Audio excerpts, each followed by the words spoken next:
Personajes insólitos de la historia. Sir Francis Young Husband. A principios del siglo XX, Lord Curzon, virrey de la India, creía que Rusia cortejaba secretamente al decimotercer Dalai Lama. Curzon temía la influencia rusa en la frontera norte del Imperio Británico. En 1903, a pesar de las garantías rusas de que no tenían ningún interés en el Tíbet, ordenó una misión diplomática, respaldada por la fuerza militar, que cruzara la frontera para resolver el asunto. Para dirigirla se eligió a Francis Young Husband. Nacido en 1863 en Murree, India, en el seno de una familia militar británica, ya era uno de los exploradores más experimentados de su generación.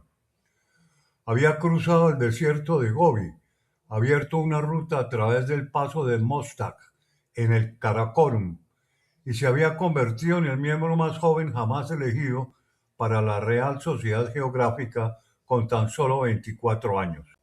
También fue un destacado atleta de pista y campo, ostentando durante un tiempo el récord mundial de los 300 metros planos. Era en parte soldado, en parte diplomático y en parte aventurero.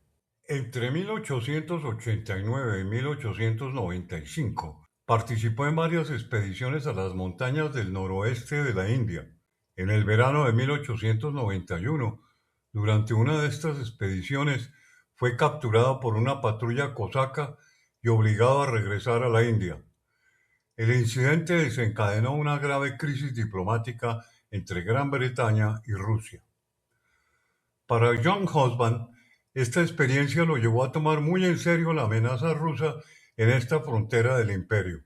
Compartía esta convicción con Lord Curzon, a quien conoció en 1893, cuando Curzon aún era un joven miembro del Parlamento y también realizaba expediciones de exploración en la India. Young Husband no podía simplemente cruzar la frontera de otro país con una fuerza militar, así que esperó una excusa. A principios de diciembre de 1903, recibió la noticia de que algunos pastores de yaks nepalíes que habían cruzado la frontera mal definida habían sido devueltos por la fuerza. Interpretando esto como un acto de agresión, Young Husband justificó su cruce al Tíbet.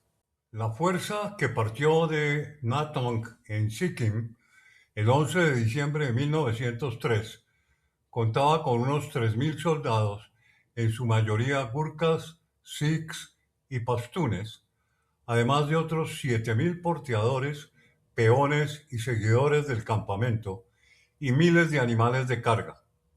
Portaban ametralladoras Maxim, artillería y fusiles modernos. Cruzaron al Tíbet y avanzaron por el terreno más accidentado en el que jamás había operado una fuerza británica.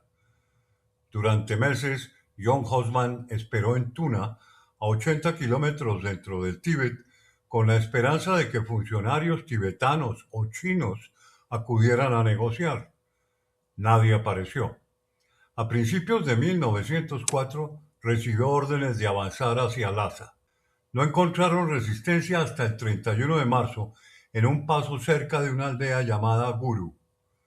Unos 3.000 tibetanos armados con arcos, lanzas, piedras y arcabuces, armas de fuego que el ejército británico no había utilizado en 2 siglos, se habían congregado tras un muro de piedra de 1,5 metros de altura que se extendía a lo largo del camino y se negaron a dejar pasar a las fuerzas británicas. Se produjeron forcejeos y un oficial tibetano disparó a un soldado sikh.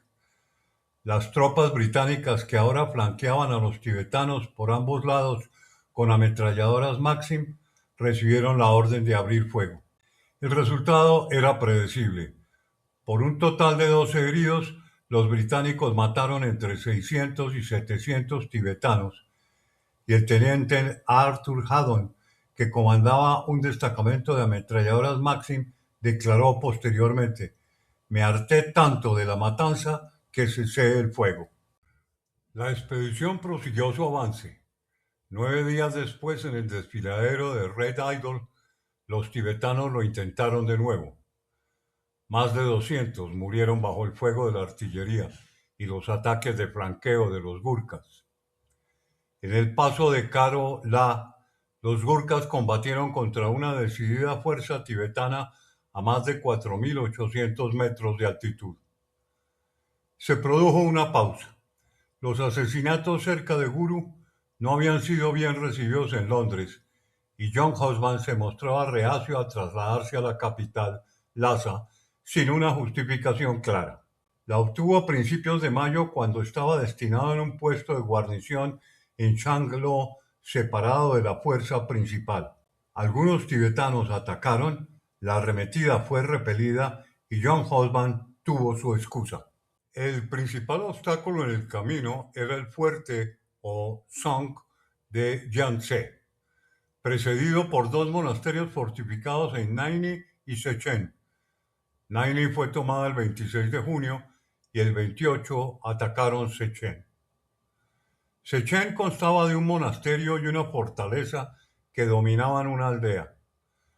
Llovía intensamente cuando dos compañías de gurkas fueron enviadas a atacar el monasterio, mientras que 4 compañías del 40 Regimiento de Pathans, al amparo del fuego de artillería, comenzaron a ascender por la empinada ladera para atacar la aldea.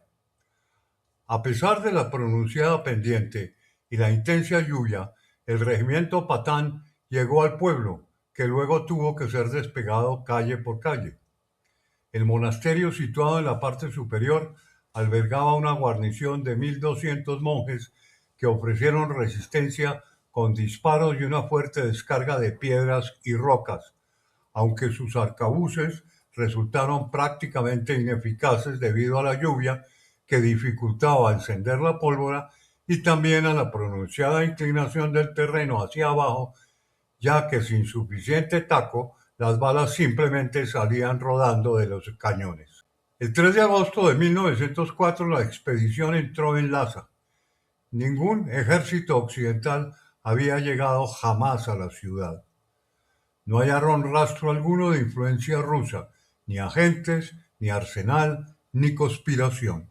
La amenaza que había justificado toda la expedición no existía, y además descubrieron que el Dalai Lama había huido a Mongolia. John Husband negoció con el regente del Dalai Lama y la Asamblea Nacional Tibetana. El 7 de septiembre de 1904 firmó la Convención de Lhasa en el Palacio de Potala, un tratado que otorgaba a Gran Bretaña derechos comerciales en 3 ciudades tibetanas, formalizaba la frontera entre Sikkim y el Tíbet e imponía una indemnización por las pérdidas británicas de 7,5 millones de rupias.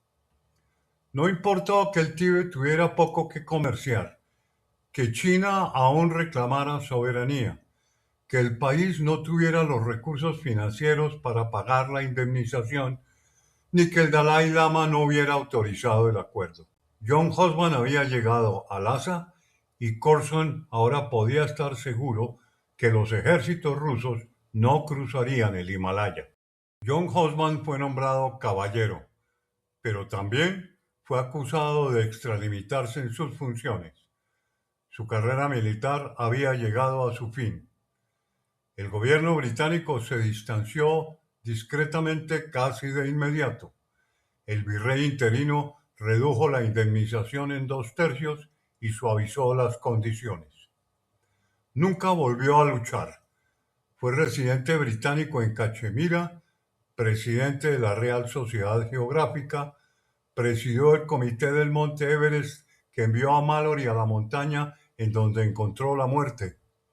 En 1936 fundó el Congreso Mundial de las Religiones, una de las organizaciones interreligiosas más antiguas del mundo. Dedicó sus últimos años a escribir sobre el amor universal y la unidad espiritual. Falleció el 31 de julio de 1942.